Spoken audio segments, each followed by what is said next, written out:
So things are getting real, real. Last we left off, Natalie's like, yeah, I'm not going back to school because, I failed my friend and everything. So, yeah. Speech off.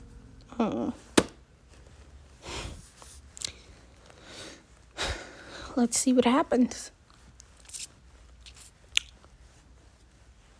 30, living scared. At home, Natalie's parents tried to cheer her up. They cut an early Christmas tree, dragged it through the woods, and set it up in the front room.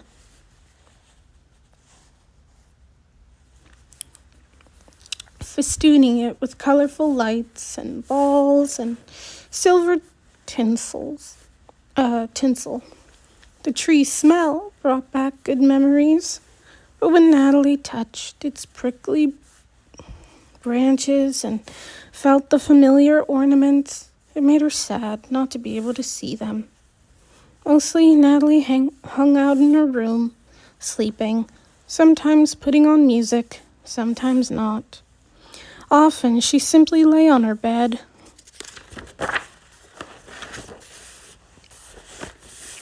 listening to the clank of the radiator and staring at nothing, because there was nothing to stare at. She didn't even want to go out to the barn to visit pregnant Nuisance, because she couldn't tell the goats apart. For 2 whole weeks, she stayed in the house. No one called, no one left a message. Out of sight, out of mind, she figured. She felt abandoned by Meredith, and every time she thought about Bree, Natalie wondered if part of her own self had died too. When the mantel clock downstairs chimed 8 o'clock one evening, Natalie was reminded of the bluebird on Eve's clock. The bluebird sang at 8, followed by the red-winged blackbird at 9. Paula would be recharging the battery to her wheelchair and laying out her clothes on the mat beside her bed. The kids at school would be moving on without her. Sometimes she heard Miss Audra's voice. Will you utilize the skills you are learning here to go out and embrace the world? Or will you go home to Mom and Dad and hide out, living scared? The question made her angry. The world had been cruel to her, hadn't it? She hadn't wanted any part of it. She didn't want any part of it. I'm not going back to Baltimore. To school, she declared one evening. Neither of her parents argued, nor questioned her decision. Her parents were busy going about their daily chores. She heard them raise at the crack of dawn. Her father out of the door to start the milking. A big truck came and went, probably delivering goat milk from the Amish farm. Her father had to reach out for more milk now that the cheese was finding a larger market. Every 3 days, a tanker brought several hundred gallons of milk, paid for by the pound from local Amish farms. A multitude of tasks kept her mother hopping, making meals, keeping house, packaging cheese, and working in the office where she took orders and sent bills. But she made time for Natalie too, and was always there, eager to cook an egg and make a sandwich. When Natalie came downstairs, Her father tried to get her out of the house. "Let's take a walk," he suggested one day after the three of them had eaten lunch together. "We had a bear hanging out, and I wanted to check the fence lines. I've wanted to check the fence lines. Why don't you come with me?" "A bear?" Natalie asked. "Aren't they supposed to be hibernating?" "Not if they're getting easy food."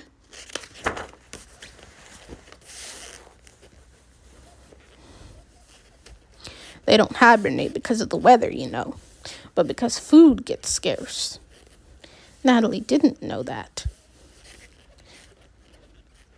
Still, her reply was sarcastic. "I'd be a terrific help, wouldn't I? Stumbling around the fields with my cane." Her father didn't even reply. She heard his heavy boots move across the kitchen tiles and out the back door. She could still hear them as he pounded down the steps and started across the yard. He was the one so eager to have her come home. She bet he was sorry now. Natalie was still in her pajamas at noon. Natalie, still in her pajamas at noon, remained sitting at the kitchen table with her mother. Neither one of them said anything. Natalie's cold fingers curled around a mug of hot tea. She knew that she cowered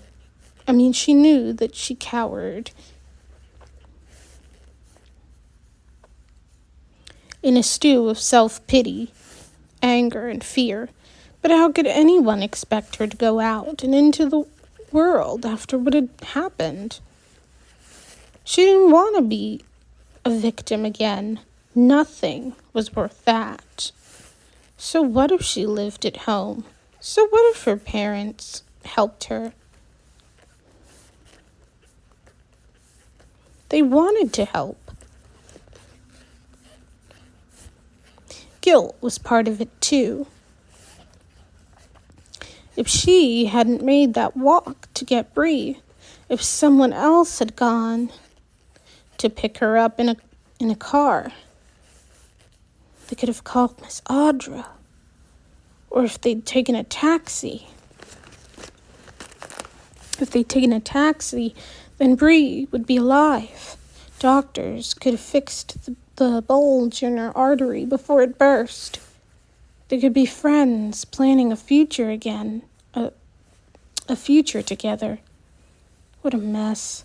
Sometimes Natalie came close to feeling that she did not want to be around it all. It frightened her, because she had never felt this way before. But now, immersed in the darkness, she felt she had sunk to the lowest point of her life with nothing to offer and nothing to work toward in the future.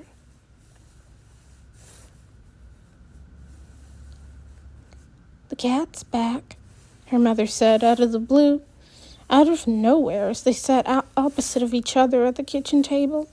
Natalie frowned. "What cat?" "The cat who waits for the scraps. He was there this morning at the milk room door." "Really?" Natalie replied, surprised, because the cat had disappeared weeks ago. Her mother got up and pushed her chair in.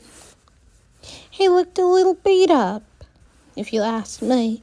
I brought some egg and toast out, and Dad poured a little warm milk over it." She put her dish in the sink and ran the water a second. "When I checked later, the plate was licked clean. He was pretty hungry, I guess. Maybe you could take something out to him tomorrow."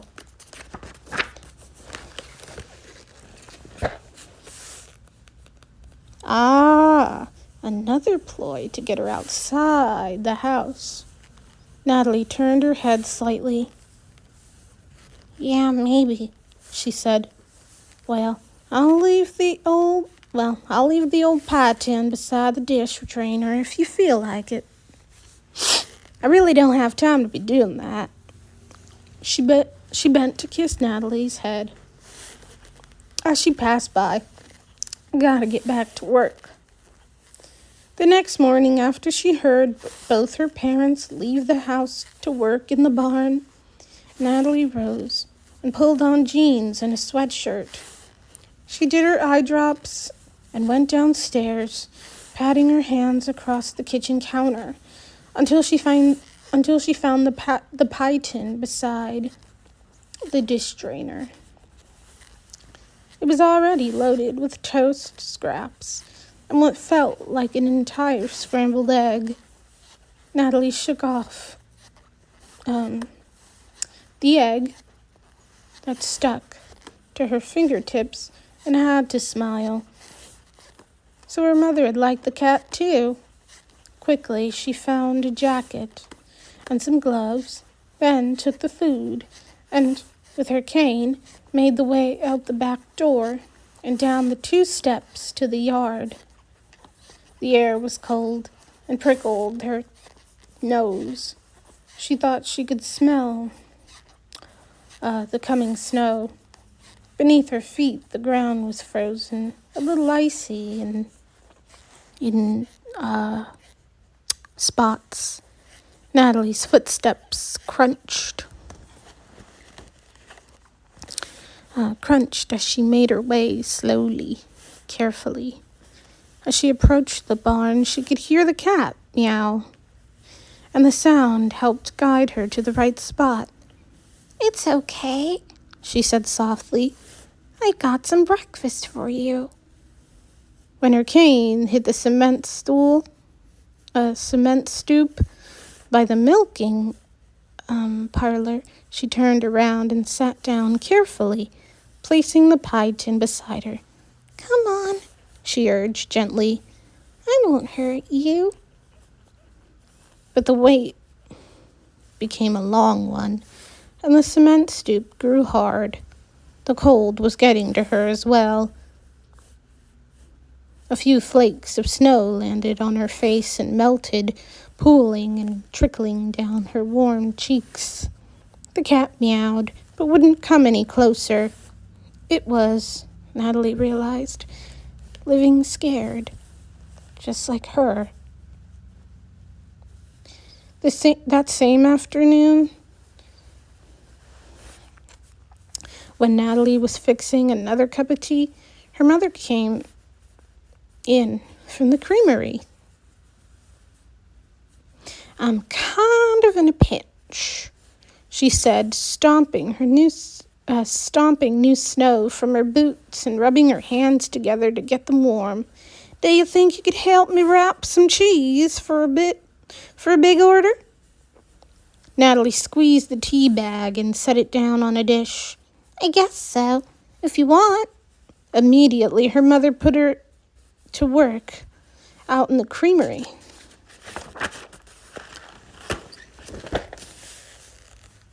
Setting up a small assembly line where Natalie could wrap small trapezoids of goat blue cheese in sheets of plastic.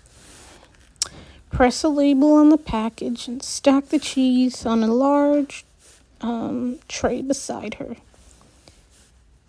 There was a flicker of good feeling about the work. Natalie was using her hands to get something done, and it was helping her parents make money. The work didn't require much thinking, and she didn't have to deal with people. Maybe she thought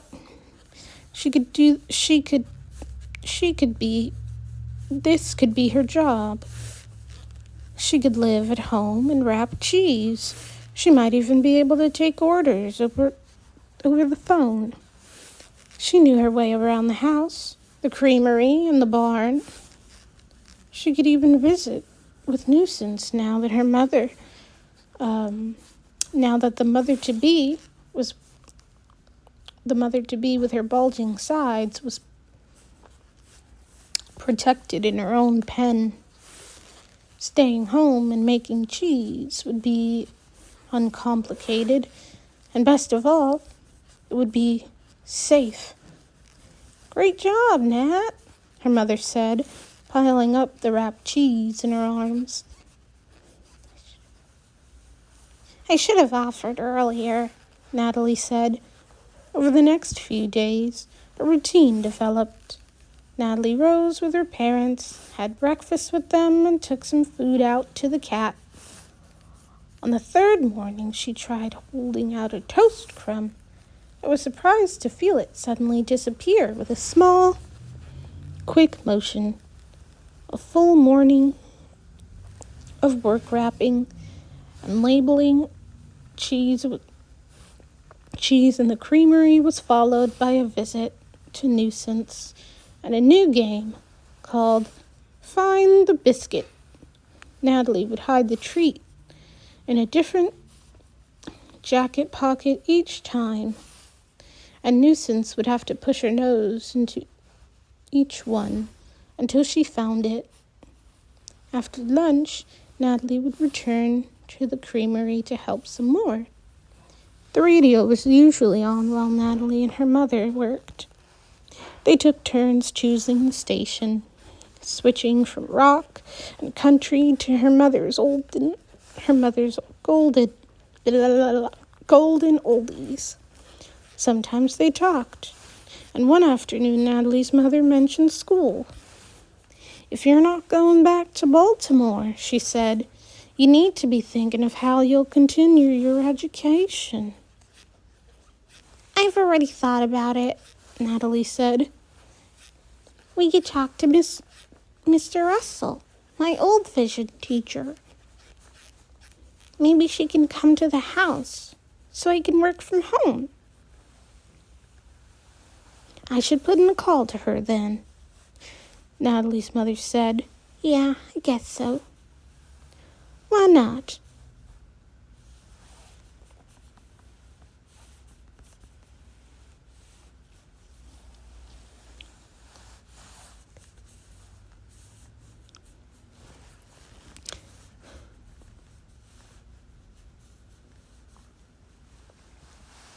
Call to her then, Natalie's mother said. Yeah.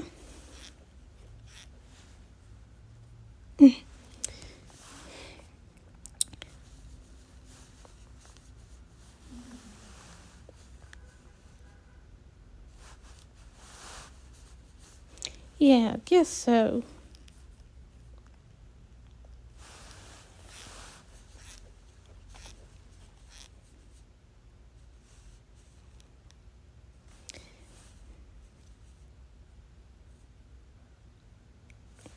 Her mother said, yeah, I guess so. Why not? Why wouldn't that work? Natalie wondered. She placed another trapezoid of cheese. Of blue cheese on the tray and pressed a homemade Mountainside Farm label onto its top. Oh, I ran into Meredith and her father at the food store, Natalie's mother went on, taking an armful of wrapped cheeses into the walk-in refrigerator for storage. She called back over her shoulder. They didn't know you were home. I suggested Meredith come over sometime, and you two could watch a movie or something. Natalie stopped wrapping. You're kidding, right? The heavy door to the refrigerator clicked shut. No, her mother replied. Natalie lifted her chin. Why did you do that? I don't want to see Meredith. I don't want to see anyone. Oh, I forgot. I can't see anyone anyway. But you know, Mom, maybe I just want to be left alone. Her mother's voice was calm. She returned and stood close to Natalie. You've been home for more than 2 weeks now, Natalie. Even your father says it's time to get out more and have a friend over. You're totally isolating yourself. Oh, well, maybe that's what I want.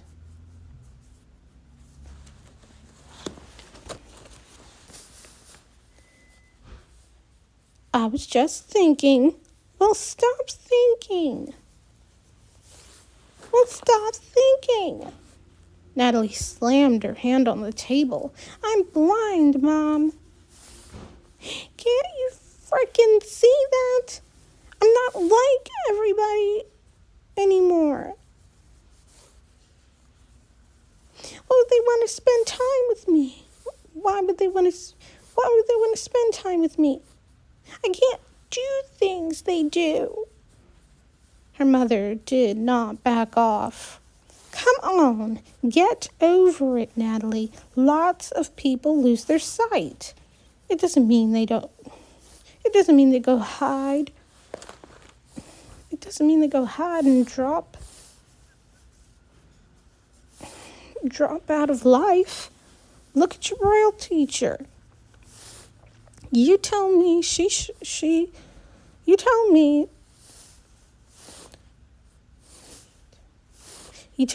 takes 2 buses and walks the last mile to school. She took a plane to New Mexico for Thanksgiving. You do what you have to do, and you move on. Easy for you to say, Natalie shot back angrily. The school was preparing you, Natalie. For what? So I wouldn't have to be blindsided by blindness? The smallest hesitation. Well, yes, her mother affirmed quietly. Yeah, well, let me tell you something, Mom. No one can ever be prepared to go blind. No one. Not ever. And with that, Natalie got up from the table, grabbed her cane, and yanked it open so hard.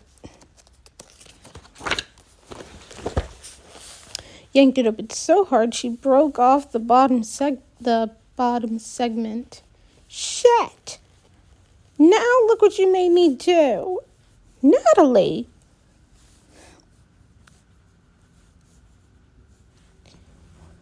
Just leave me alone. I hate you.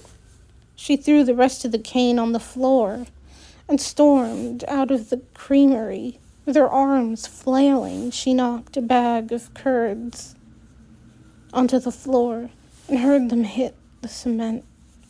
She knocked a bag of curds onto the floor and heard them hit the cement floor with a sickening splat. There was probably 15 pounds worth of cheese in that bag. Natalie fled the creamery and groped for the door, eager to get out. It was somewhere on her left, but where? Running her hands along the wall, she kept moving until she was in a corner. A corner? What corner was that? Natalie held her face in her hands and tried to stop herself. What was happening? It wasn't like her to yell like that or to cuss at her mother. She knew she'd been unfair.